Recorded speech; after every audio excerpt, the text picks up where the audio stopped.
Current affair کے طور پر ایک ایشو میں ڈسکس کرنے جا رہا ہوں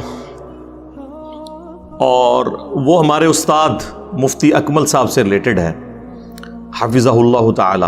استاد میں اس لیے کہہ رہا ہوں کہ 1996 میں واہ کینٹ میں دعوت اسلامی کے زیر اہتمام جو اجتماعی اعتکاف ہوا تھا، آلموسٹ 500 پلس اس ٹائم لوگ اس میں ہوتے تھے، بہت بڑی مسجد میں۔ تو اس میں ہم نے بھی ان کے ساتھ اعتکاف کیا تھا، وہ اعتکاف کروایا کرتے تھے، اس میں درس و بیان کا سلسلہ ہوتا تھا۔ اس اعتبار سے ان سے ایک عقیدت اس وقت سے تھی، اس وقت تو خیر وہ بھی آپ سمجھ لیں درس نظامی میں انہوں نے ابھی داخلہ بھی شاید نہیں لیا تھا، اور بعد میں پھر ایک 99 میں ملاقات ہوئی، ایگزیکٹ اس رات جس رات وہ پاکستان فائنل ہارا تھا ورلڈ کپ کا آسٹریلیا سے، آخری رات تھی۔ اس کے بعد پھر ان سے ملاقات نہیں ہوئی۔ پھر جب کیو ٹی وی شروع ہوا تو وہ اس پہ چلے گئے، تو مجھے پتا تھا کہ ان کی جتنی سپیکنگ پاور ہے وہ میڈیا میں سروائیو کریں گے، اور دیکھ لیں ماشاءاللہ آج 21-22 سال ہو گئے ہیں بیٹھے ہوئے میڈیا میں۔ تو اسی ربیع الاول شریف کے اندر 1444 ہجری میں ان کا ایک ویڈیو کلپ اگلے دن ایک بھائی نے چلایا، تو بائی چانس میں سن رہا تھا، میں نے دیکھا نہیں، آواز پہچان لی۔ تو اس میں انہوں نے ایک جملہ بولا، یہ جو مروجہ ربیع الاول کو منانے کا جو ایک اختلاف چل رہا ہے، اس کے اوپر ڈسکشن کرتے ہوئے وہ دلائل دے رہے تھے، اور اس میں آپ سمجھ لیں کوئی جذبات کی رو میں وہ بہہ گئے۔ آیت انہوں نے سورہ یونس سے کوٹ کی، اعوذ باللہ من الشیطان الرجیم، بسم اللہ الرحمن الرحیم، قل بفضل اللہ وبرحمتہ فبذلک فلیفرحوا هو خیر مما یجمعون۔ اے نبی ان سے فرماؤ کہ اللہ کے فضل اور رحمت کے ملنے کے اوپر چاہیے کہ خوب خوشیاں منائیں، یہ اس سے بہتر ہے جو دنیا کا انہوں نے متاع جوڑ رکھا ہے۔ اور اس کانٹیکسٹ میں انہوں نے نبی الاسلام کا ذکر خیر کیا، یقیناً آپ سے بڑی تو کوئی نعمت ہی نہیں اس امت کے لیے۔ اور پھر اس کانٹیکسٹ میں انہوں نے بات کرتے ہوئے کہا کہ نبی الاسلام کی پیدائش کی خوشی جو ہے وہ بدرجہ اولا منانی چاہیے۔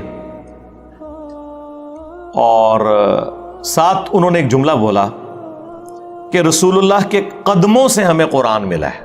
آپ ذرا الفاظ پہ ذرا غور کریں، یہ کوئی علماء والے الفاظ نہیں ہیں کہ آپ اس کی کوئی تعویل کر لیں کہ قدموں سے مراد وہ لے رہے تھے کہ ان کے نقش قدم پہ چل کے ہم وہاں تک پہنچے۔ وہ چونکہ میں بریلوی مکتب پہ میں نے ایک وقت گزارا ہے، ان کا ایک خاص مزاج ہے، ایک چیز کو جب انہوں نے بہت اوپر کرنا ہوتا ہے اس کے مقابلے میں دوسرے کو کم تر شو کرنا ہوتا ہے، تو وہ اس قسم کی اینالوجیز بناتے ہیں اور کہتے ہیں ہمیں تو رسول اللہ کے قدموں سے قرآن ملا ہے، نعوذ باللہ۔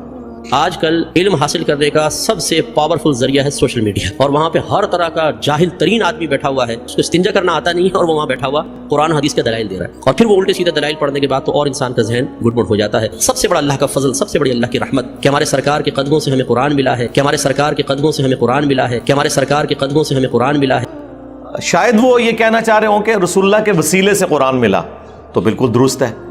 یہ جو انہوں نے الفاظ کا استعمال کیا نا، تو میں کانپ اٹھا کہ چلیں اس وقت تو ریکارڈنگ ہو گئی، اتنی سینسٹیو ریکارڈنگ آپ چلا دیتے ہیں، اس کے بعد اپلوڈ کر دیتے ہیں،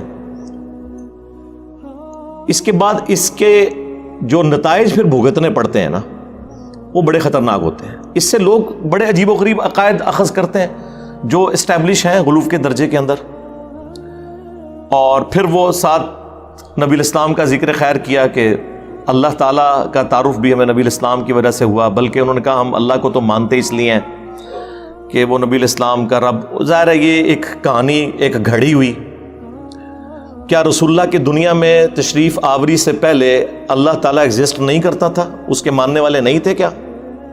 یہ شیخ احمد سرہندی، جسے یہ لوگ مجدد الافسانی کہتے ہیں، المتوفا 1034 ہجری، ان کا یہ ایک جملہ ہے جو زبان زد عام ہے، جس کا نہ قرآن و سننے سے کوئی لینا دینا ہے اور نہ یہ دین کی تعلیمات میں کسی اعتبار سے فٹ بیٹھتا ہے۔ بلکہ دین کی تعلیمات بالکل اس کے برعکس ہیں۔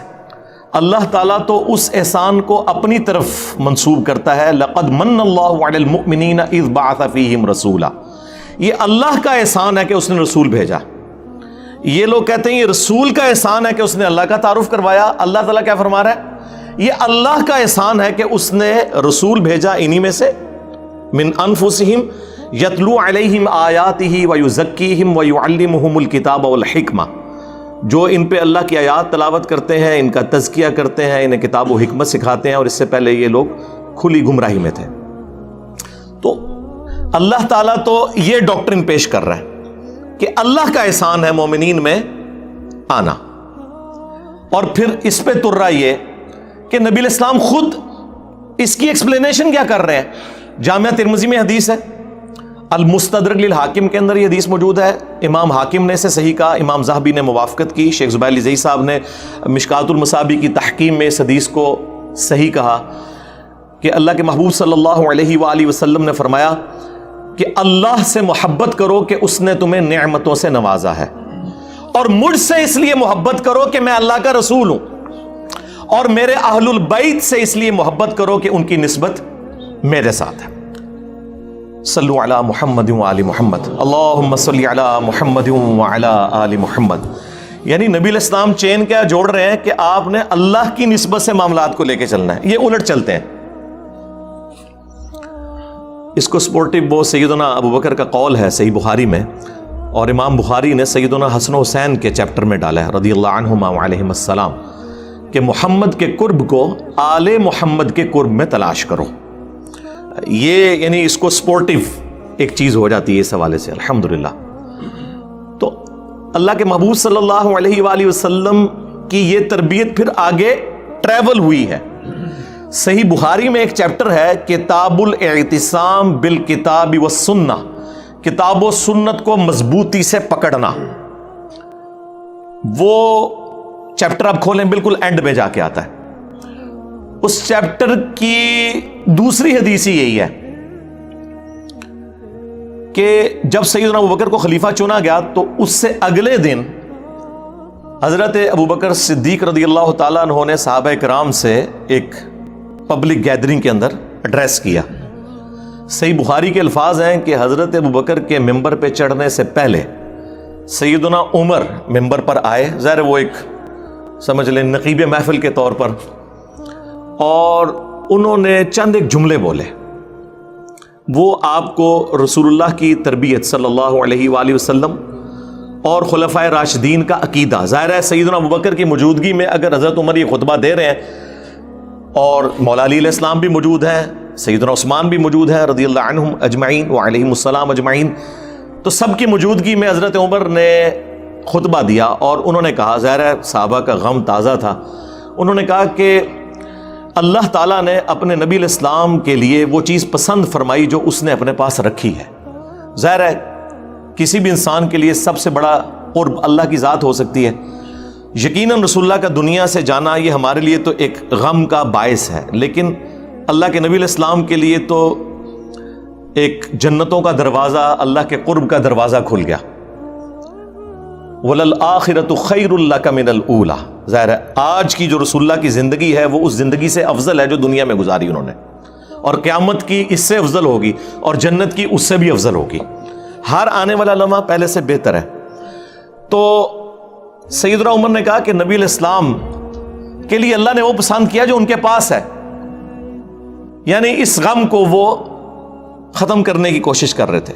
پھر انہوں نے کہا کہ تمہارے پاس یہ اللہ کی کتاب موجود ہے جس کے ذریعے اللہ نے تمہارے نبی کو ہدایت دی، تم اس کتاب کو پکڑو تو ہدایت پا جاؤ گے، یہ اللہ کی کتاب ہے۔ اب یہ پاکستان کا جو قانون ہے 295C، اس کی جو تشریح ہمارے چند سو کارڈ عاشقان رسول کرتے ہیں، اس میں تو یہ انتہائی گستاخانہ خطبہ ہے کہ رسول اللہ کو ہدایت قرآن کے ذریعے ملی، کیونکہ مفتی اکمل صاحب تو کہہ رہے ہیں کہ رسول اللہ کے قدموں سے قرآن ملا، اور سیدنا ابوبکر عمر عثمان و علی کا عقیدہ جو صحیح بخاری میں آیا وہ یہ ہے کہ رسول اللہ کو ہدایت ملی قرآن کے ذریعے، اور تم بھی قرآن کو پکڑو تو ہدایت پا جاؤ گے۔ اچھا، اس ہدایت سے مراد نعوذ باللہ کوئی یہ نہ سمجھے کہ نبی علیہ السلام کوئی پہلے گمراہی پہ تھے، ایسا نہیں تھا. اعلیٰ درجے کی ہدایت جو قرآن میں بھی آیا، وَوَجَدَكَ ضَالًّا فَهَدَىٰ. اے نبی ہم نے آپ کو اپنی محبت میں خود رفتہ پایا صلی اللہ علیہ وآلہ وسلم، تو آپ کو ہدایت کی اعلیٰ منزل کے اوپر پہنچا دیا. یہ اعلیٰ حضرت کا جو ترجمہ ہے میں اسی کو صحیح سمجھتا ہوں، یہ قرآن میں فٹ ان بیٹھتا ہے، کیونکہ قرآن میں بالکل واضح آیا مَا ضَلَّ صَاحِبُكُمْ وَمَا غَوَىٰ. تمہارے نبی نہ کبھی بہکے ہیں نہ کبھی بے راہ چلے ہیں. تو یہ ضال کا جو ترجمہ بعض دیوبند اور وہابی یعنی اہل حدیث حضرات نے جذبات میں آ کے گمراہی اور بڑے عجیب و غریب الفاظ استعمال کیے، ضال کا ترجمہ یہ نبی علیہ السلام کے کیس میں نہیں بنتا. اور قرآن میں اس کی کئی ایک ایگزامپلس موجود ہیں. یوسف علیہ السلام کے بھائیوں نے اپنے باپ کا قرب حاصل کرنے کے لیے جو جملے بولے تھے سورہ یوسف میں کہ ہمارے والد جو ہیں یوسف سے زیادہ محبت کرتے ہیں جبکہ ہم ایک مضبوط جماعت ہیں. ان ابانا لفی ضلال مبین. بے شک ہمارے ابا جان تو ان کی محبت میں ڈوب چکے ہیں. یہ تو نہیں کہہ رہے تھے کہ ابا جان ہمارے گمراہ ہیں، ظاہر ہے وہ پیغمبر تھے اور پیغمبر کے بیٹے تھے، وہ پیغمبر کے صحابی تھے، ان کے ماننے والے تھے، کوئی کافر تو نہیں تھے. اور آگے بھی چل کے جب یوسف علیہ السلام کی خوشبو انہیں آتی ہے تو اور وہ کہتے ہیں اگر تم مجھے یعنی میرے بارے میں کوئی غلط گمان نہ کرو تو مجھے تو یوسف کی خوشبو آ رہی ہے. تو وہاں پر بھی ان کے گھر والے کہتے ہیں آپ تو اپنی اسی پرانی محبت میں ہیں. اور ضلالک القدیم کے الفاظ ہیں تو اس میں جو سعودی عرب سے قرآن شائع ہوا ہے نا وہابیوں کا، صلاح الدین یوسف صاحب کا، انہوں نے بھی حاشیے میں لکھا ہے کہ یہاں جو ہے اس سے مراد گمراہی نہیں ہے بلکہ محبت میں ڈوبنا ہے. تو لہٰذا یہ اب جھگڑا چھوڑ دیں. میرا خیال ہے چپ کر کے جو اعلیٰ حضرت نے ترجمہ کیا ہے نا اسی کو صحیح مانے، وہ فٹ ان بیٹھتا ہے. مولانا مودودی رحمہ اللہ نے بھی اور ایون ہمارے استاد ڈاکٹر اسراف صاحب رحمہ اللہ تعالیٰ وہ بھی اس کا ترجمہ اسی انداز میں کرتے تھے. نبی علیہ السلام کے لیے جب ضال کا لفظ آئے گا تو وہ وَلَضَالِّينَ والا نہیں ہوگا، محبت میں، یعنی رسول اللہ کی محبت میں خود رفتہ تھے. ڈیٹم لیول کی ہدایت ایک پیغمبر کو پیدائش سے لے کر مبعوث ہونے تک ہوتی ہے، وہ اللہ کی حفاظت میں ہوتا ہے. ہاں اعلیٰ درجے کی ہدایت اسے اس وقت ملتی ہے جب اس پر وحی کا نزول ہوتا ہے اور اللہ تعالیٰ اسے مبعوث کرتا ہے. اس حوالے سے قرآن حکیم میں درجنوں آیات ہیں، لیکن 4 مقامات ایسے ہیں جو میں چاہ رہا ہوں کہ میں یہاں پر آپ کو ضرور اس حوالے سے بیان کر دوں تاکہ آپ کا عقیدہ درست ہو جائے کہ قرآن حکیم جو ہے وہ نبی علیہ السلام کی ہدایت کو بلند مرتبے تک بلکہ ایپیکس تک پہنچانے کا سبب بنا ہے. اور قرآن مخلوق نہیں ہے، یہ غیر مخلوق ہے، اللہ کی صفت ہے. نبی علیہ السلام تو اللہ کی مخلوق ہیں، لہٰذا نبی علیہ السلام بھی کبھی اس چیز کو پسند نہیں فرمائیں گے کہ کوئی شخص یہ جملہ بولے کہ میرے قدموں سے قرآن ملا ہے. ہاں میرے ذریعے سے ملا، بالکل درست ہے. اللہ اور مخلوق کے درمیان وسیلہ اور واسطہ وقت کا پیغمبر ہی ہوتا ہے، اس میں تو کوئی شک نہیں ہے. لیکن یہ الفاظ کا چناؤ یہ بڑا ڈینجرس معاملہ ہے. یعنی وہ پیغمبر جس کے بارے میں صحیح مسلم میں حدیث ہے کہ ایک صحابی نے خطبہ دیتے ہوئے کہہ دیا من یطع اللہ ورسولہ فقد رشد، جس نے اللہ اور اس کے رسول کی اطاعت کی وہ کامیاب ہو گیا. ومن یعصہما، اور جس نے ان دونوں کی نافرمانی کی فقد غوا، وہ بہک گیا. اور حضور غصے میں آگے فرمایا بئس الخطیب انت، کتنا برا خطیب ہے تو تجھے چاہیے تھا کہ تو کہتا ومن یعص اللہ ورسولہ فقد غوا. صحیح مسلم 2010 نمبر حدیث ہے یہ. اس نے نہیں آگے سے بریلویوں کی طرح کہا کہ یا رسول اللہ ہم آپ کو مستقل بذات نہیں مان رہے، غیر مستقل بذات مان رہے ہیں، آپ کا یہ معاملہ محدود مان رہے ہیں، ہم عطائی مان رہے ہیں. یہ اس زمانے میں یہ کہانیاں نہیں ہوتی تھی. اور ابو داؤد میں تو آگے بڑے سخت الفاظ ہیں. آپ نے فرمایا قم اذهب، اٹھ نکل جا ادھر سے. یہ وہ شخص کہہ رہا ہے وَإِنَّكَ لَعَلَىٰ خُلُقٍ عَظِيمٍ.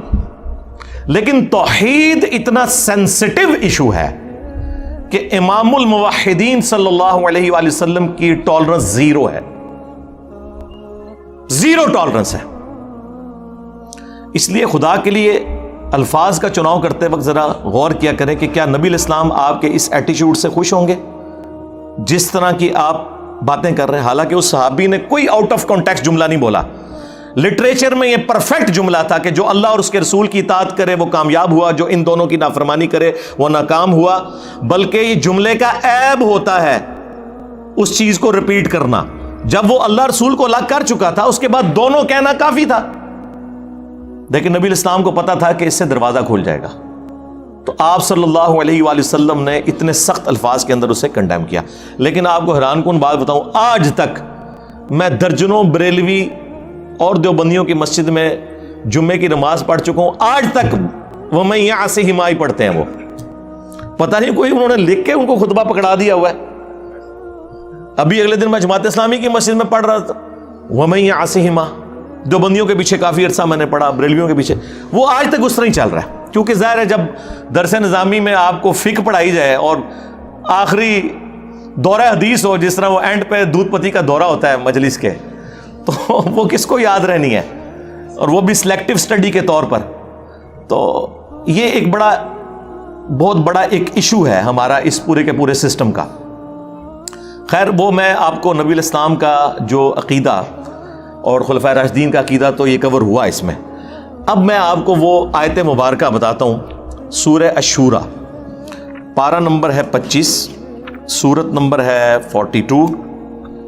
اس کے اینڈ پہ جا کے اللہ تعالیٰ نے یہ عقیدہ بالکل کلیئر کر دیا. میرے پاس ایک بار میرے والد صاحب کے ایک دوست, بلکہ ہمارے وہ پیر بھائی بھی سیال شریف وہ بیت تھے, ابھی بھی ہیں ماشاءاللہ, ڈاکٹر صاحب, وہ آئے تو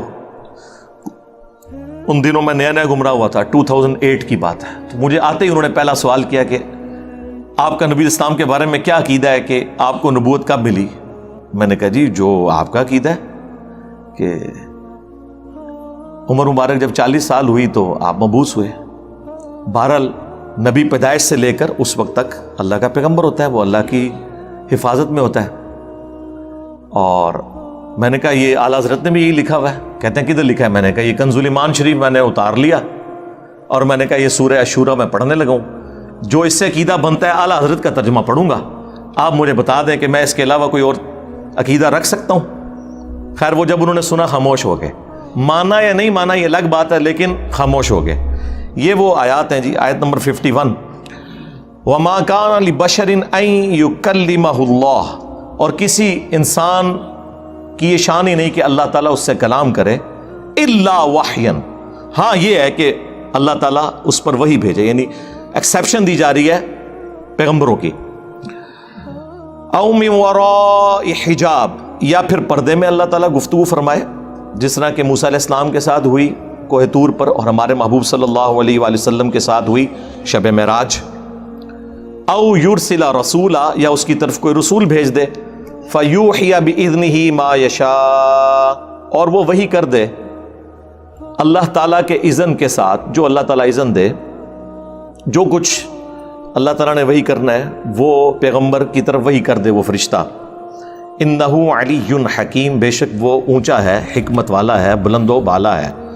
وَكَذَلِكَ أَوْحَيْنَا إِلَيْكَ, اور بالکل اس طریقے سے اے نبی ہم نے آپ کی طرف بھی وحی کی. روحم من امرنا, اپنی طرف سے امر روح, روح جو امر بھی ہے. اچھا, روح کا لفظ حضرت جبرائیل کے لیے بھی آیا ہے, روح کا لفظ قرآن کے لیے بھی آیا ہے, وحی کے لیے, اور روح نبی الاسلام کے لیے بھی ہے. ما کنت تدری ما الکتاب ولا الایمان, اس قرآن کے نزول سے پہلے نہ تو آپ کتاب سے واقف تھے نہ ایمان سے. میں نے کہا جی یہ اعلیٰ حضرت کا ترجمہ پڑھ لیں. انہوں نے کیا ترجمہ کیا ہوا ہے؟ اے نبی اس قرآن کے نزول سے پہلے نہ آپ کتاب کے بارے میں جانتے تھے نہ احکام شرع کی تفصیلات. یہ انہوں نے ترجمہ کیا. کتاب واضح لکھا ہوا تھا, ایمان واضح. چلیں پھر بھی شکر ہے الٹ ترجمہ نہیں کر دیا, جس طرح وہ سورہ فتح کی شروع کی آیات کا کر دیا انہوں نے. اور ہمارے استاد اور مفتی صاحب کے استاد نے ان پہ گرفت کی ہے, غلام سعود سعیدی صاحب نے رحمہ اللہ تعالی. تو یہاں پہ ترجمہ انہوں نے کافی حد تک ٹھیک کیا. یعنی نبی علیہ السلام ان تفصیلات سے واقف نہیں تھے. بہرحال ڈیٹم لیول کا تو ایمان ہوتا ہے, صحیح مسلم میں حدیث ہے میں اس پتھر کو بھی پہچانتا ہوں جو بعثت سے پہلے مجھے سلام کیا کرتا تھا. تو نبی الاسلام کو یہ یعنی اشارے تو ملنے شروع ہو گئے تھے کہ آپ ایک ایکسٹرا آرڈنری پرسنالٹی ہیں. پھر صحیح مسلم میں آیا کہ بچپن میں آپ کا سینہ چاک کیا گیا اور پھر وہ سیا گیا. یہ پورا جو واقعہ ہے جو نمبر آف ٹائمز ہوا ہے معراج کے موقع پر بھی ہوا ہے. نبی اسلام کے یہ ایکسپیرینسز بعثت سے پہلے کے تھے. وَلَكِنْ جَعَلْنَاهُ نُورًا نَهْدِي بِهِ مَن نَّشَاءُ مِنْ عِبَادِنَا بلکہ ہم نے اس قرآن کو نور اور ہدایت بنا دیا ہے. اس کے ذریعے ہم ہدایت دیتے ہیں اپنے بندوں میں سے جسے چاہتے ہیں. وَإِنَّكَ لَتَهْدِي إِلَىٰ صِرَاطٍ مُسْتَقِيمٍ اور بے شک اے محبوب صلی اللہ علیہ وسلم آپ لوگوں کو صراط مستقیم کی طرف ہدایت دیتے ہیں. نبی الاسلام سراپا ہدایت ہیں لیکن وہ ہدایت کی اعلیٰ منزل پہ قرآن کے ذریعے آپ کو پہنچایا گیا. وَوَجَدَكَ ضَالًّا فَهَدَىٰ ہم نے آپ کو اپنی محبت میں خود رفتہ پایا. اور ظاہر ہے یہ خود رفتہ بھی خود سے تو نہیں پایا, اللہ نے ان کی جبلت میں رکھا. وہ تو حدیث ہے مسند احمد میں, دلائل النبوہ امام بیہقی کی کتاب میں, مشکات المصابیح میں موجود ہے. شیخ البانی شیخ زبیر لزئی نے اسے صحیح کہا کہ میں اللہ کے ہاں اس وقت بھی خاتم النبیین لکھا ہوا تھا جب آدم علیہ السلام ابھی روح اور جسم کے درمیان تھے. میں دعائے ابراہیم ہوں, میں عیسیٰ کی بشارت ہوں, میں اپنی ماں کا وہ خواب ہوں جو انہوں نے میری پیدائش کے وقت دیکھا کہ ان کے لیے ایک نور ظاہر ہوا جس سے شام کے محلات بھی ان کے سامنے روشن ہو گئے. یعنی آپ کی والدہ محترمہ سلام اللہ علیہا کو اللہ تعالیٰ نے یہ خوشخبری دے دی تھی کہ آپ سے جو بیٹا پیدا ہوگا بالآخر اس کی حکومت اور اس کی دعوت اس وقت کی سب سے بڑی سپر پاور رومن امپائر کو بھی سپر چیٹ کر جائے گی. صلو علی محمد وعلی محمد اللہم صلی علی محمد وعلی آل محمد. تو نبی الاسلام کی پرسنالٹی ایک ایکسٹرا آرڈنری پرسنالٹی. اچھا اب اس عقیدے کو آپ مزید سمجھیں. سورہ یونس کی وہ آیات,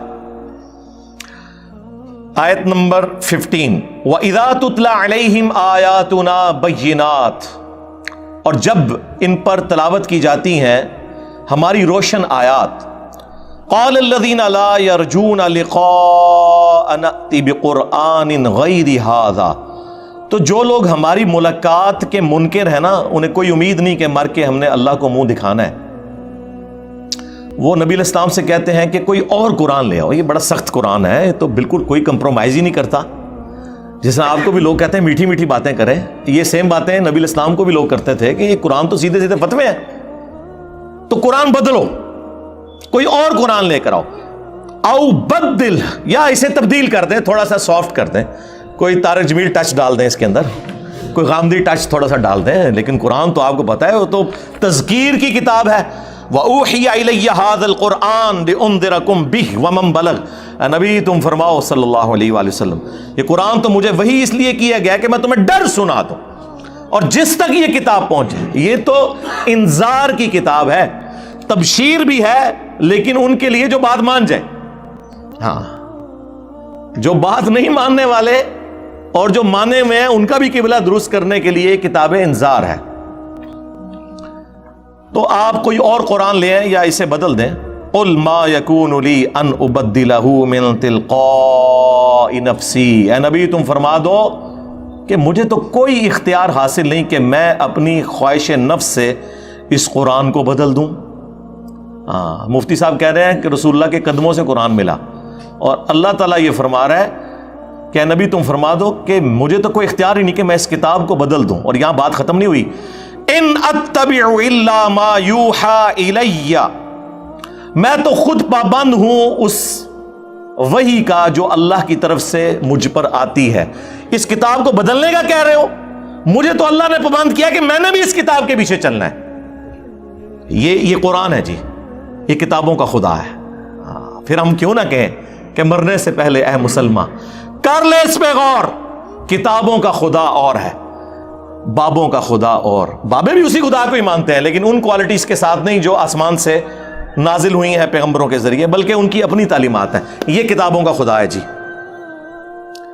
انی اخاف ان عصیت ربی عذاب یوم عظیم بے شک میں تو خود خوف کھاتا ہوں اس بات سے کہ بالفرض اگر میں نے بھی اپنے رب کی نافرمانی کی تو بڑے دن کا عذاب مجھے بھی آ پکڑے گا. اللہ اکبر. سوائے شیخ عبد القادر جیلانی کے، کیونکہ وہ تو اس وقت تک جنت میں نہیں جائیں گے جب تک کہ سارے مریدوں کو نہ لے جائیں.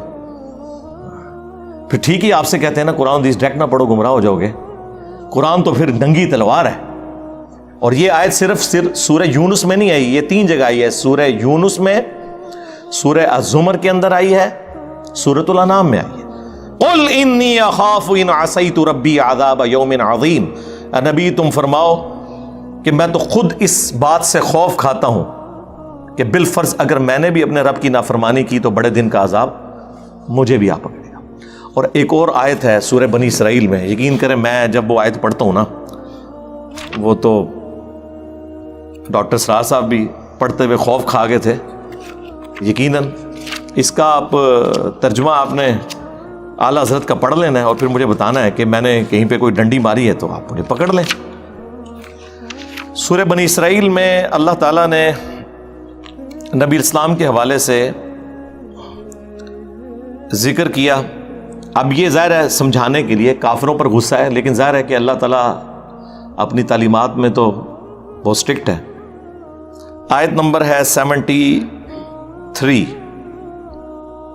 وَإِن كَادُوا لَيَفْتِنُونَكَ عَنِ الَّذِي أَوْحَيْنَا إِلَيْكَ.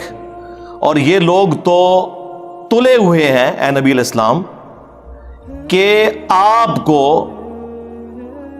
ہٹا دیں اس وحی سے جو ہم نے آپ کی طرف کی ہے. یعنی کافروں کا پورا پریشر ہے کہ آپ قرآن کی اتباع کرنا چھوڑ دیں.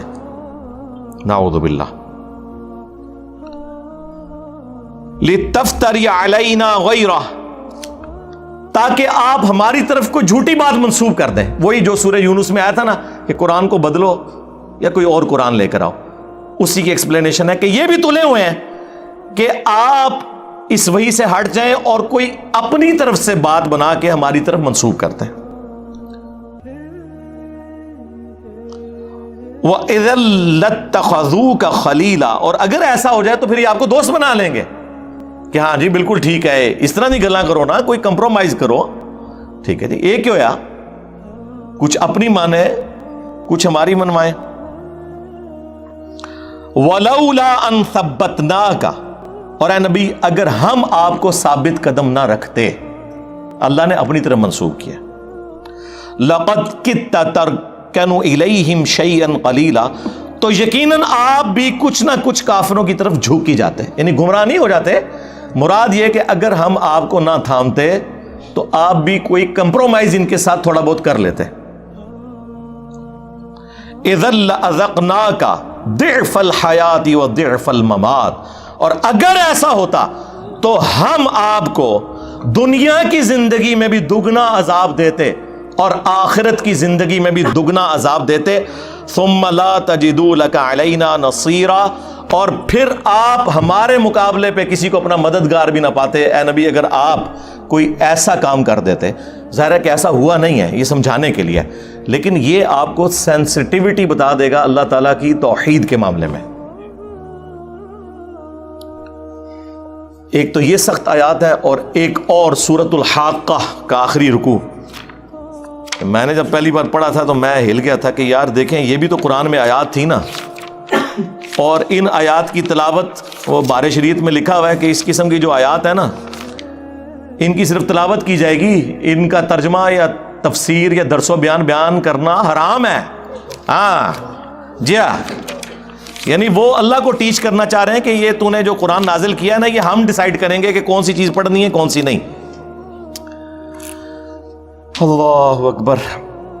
تنزیل من رب العالمین، سورۃ الحاقہ آیت نمبر 43.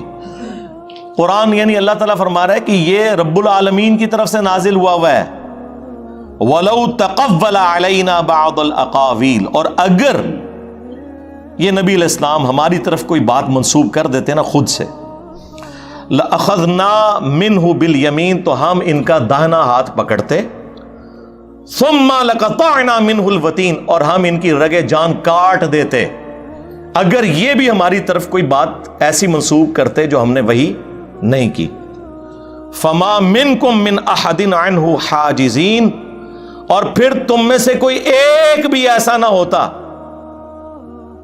جو ان کو ہم سے بچا سکتا. وَإِنَّهُ لَتَذْكِرَةٌ لِّلْمُتَّقِينَ, اور یہ قرآن اور نبی علیہ السلام دونوں نصیحت ہیں ان کے لیے جو ڈر جائیں, جو بات مان لیں.